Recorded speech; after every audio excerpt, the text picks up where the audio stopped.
Selamat sore, kami dari kelompok 7 terdiri dari saya sendiri Wisnu Wardana, kedua Benedictus Agustaviani, ketiga Zeni Rahmatullah, dan keempat Yudhistira Lesmana Tanjung.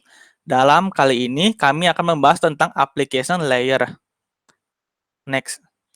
Nah, dalam application layer itu terdapat yang pertama itu nama sistem yang terdiri dari DNS, kedua hosting configure terdiri dari BOOTP, DHCP, ketiga email terdiri dari SMTP, POP, IMAP, dan yang keempat yaitu file transfer terdiri dari HTTP, TVTP, dan terakhir yaitu terdiri dari HTTP. Next. Client server paradigm. Tujuan dari server paradigm yaitu untuk memberikan user atau klien untuk menerima request dari komputer yang berjarak jauh atau server.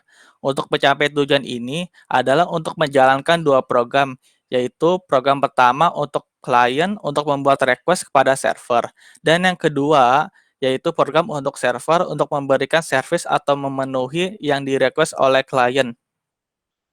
Next. Nah, client server paradigm ini terdapat dua kategori, yaitu yang pertama itu client server connectionless, yang merupakan klien yang terhubung dengan server melalui kabel UDP yang tersambung pada server port. Next.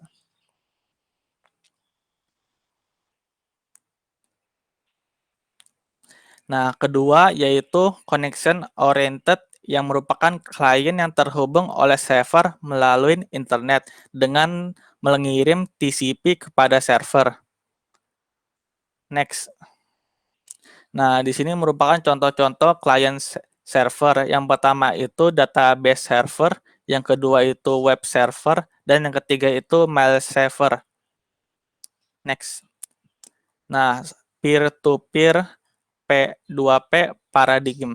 Di paradigm ini bisa berlangsung berkomunikasi antara komputer dengan saling tukar-menukar servis tanpa ada perantara, yaitu perantaranya itu server. Sedangkan client server paradigm untuk mengirim file audio atau video file yang dibebanin adalah server. Kalau peer-to-peer, mengirim file bisa langsung tanpa ada perantara server. Next. Nah, di sini merupakan gambaran dari peer-to-peer, komputer menuju komputer. Next. Ini merupakan contoh dari peer-to-peer. Yang pertama itu file sharing network, yang kedua multimedia streaming, dan yang ketiga digital cryptocurrency. Next. Peer-to-peer FS client server, yaitu perbedaan antara peer-to-peer dan client server. Peer-to-peer tidak memiliki central server.